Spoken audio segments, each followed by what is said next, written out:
Tell us how you felt going into the testimony and how you feel coming out 5 days later. When I decided I would do this, I honestly knew very little about the whole topic. I mean, I remember Roswell, I remember the cornfields and how they were around, and I remember some of those things, but I really didn't even know how much of a topic it is, how many people were doing research in this area, and the experiences they had. So I came to learn and listen, which I have done. And how do you feel coming out? Do you feel... After listening, I will tell you, the people that have testified, I think, have great credibility. I think they have been fabulous. And I have learned so much.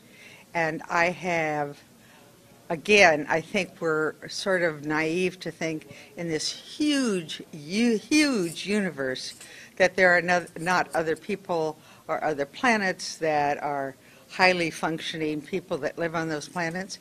And so I have gotten a great lesson this week. How did you feel about this whole program going into the testimony, and how do you feel coming out of it after having listened to Yes.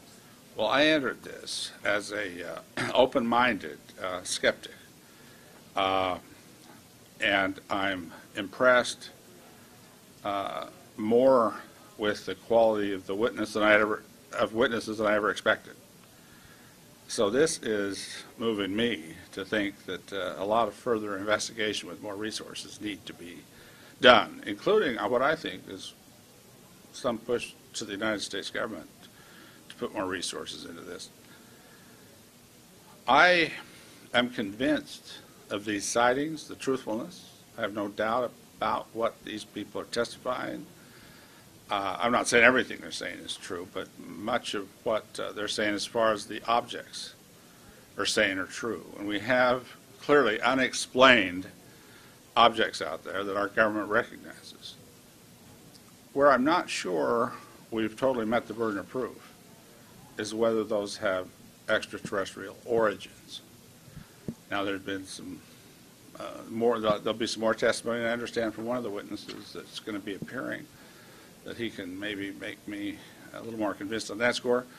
I'm not saying it can't happen by any means, but I guess my opinion is more like the British ministry's position, that I think it could be an explanation, and I'd like to know if it's a highly probable explanation, not just a low probability explanation of this phenomena.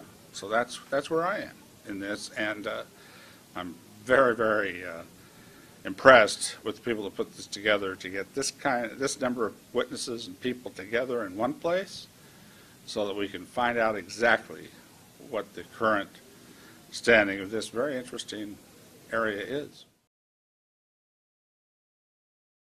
Okay, I'd just like to know how you felt about the hearings before going into them, and how you feel about the hearings coming out of them. Well, I accepted the invitation to be a part of this panel because I carry a constitution, and the First Amendment says that the citizens have a right to petition the government for redress of grievances. They have a grievance. There's not been a hearing on UFOs for a very long time. They want a hearing. I think they deserve a hearing, so if this would help to get a hearing, I wanted to be a part of that. Now, what's happened during this time? Gee, the cloak of secrecy has become more and more obvious to me. I'm asking myself, these are honest, good people that made the decisions to pull this cloak of secrecy over this. Why did they do that? I think we need to understand why they did it so that we can get the thing reversed. There's something out there. There's clearly something out there. And the American people have a right to know. I'd like to know how you felt about going into these hearings, and how do you feel coming out? First of all, I want to commend the Citizens Hearing on Disclosure for inviting me to come a couple months ago. I didn't know anything about the subject other than fringe things. I did get an opportunity to look at the 1968 report and got analysts of it and analyzing it and all the things that have happened, viewed the tapes, the videos. Nothing has been, and that's perfect preparation. The absolute best thing of all of the hearing for me is the testimony. the intelligent testimony from all the witnesses, almost all the witnesses. The military particularly, because I'm a member of the Defense Committee, and I know when they come forward speaking, they speak from truth and from their heart. So well, I don't say convert because I never was converted anyway, but I'm certainly going to support the issue, the citizens disclosure, hearing on disclosure, Steve Bassett and the crew. It's a universal issue. If there's going to be a universe in the next 5, 10, maybe next week, but certainly we've got a little time, I believe, we've got to work with the universe. We heard from 12 different countries, scientifically proven, and I am a convert to the issue of ET and extraterrestrial. Tell me how you felt going into this and how you felt coming out of this. Well, coming into the hearing, I was very grateful that the Steve Bassett and his staff sent me several books and DVDs so that I could prepare to some degree and have a base of knowledge that I didn't have before I was invited to this event. And so I was leaning towards acceptance of the extraterrestrial.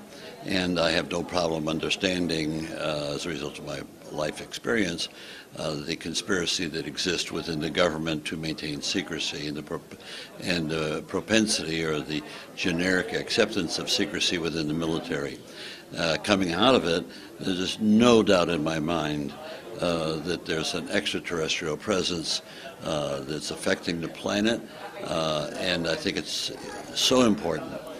Probably the most important issue facing our civilization is to try to understand this, to explore it, and hopefully mature to a level where we can have contact with extraterrestrial interest, and also at the same time realize with some degree of humility that I don't think we have the scientific wherewithal at this point in time to understand how all of this is happening from an extraterrestrial presence.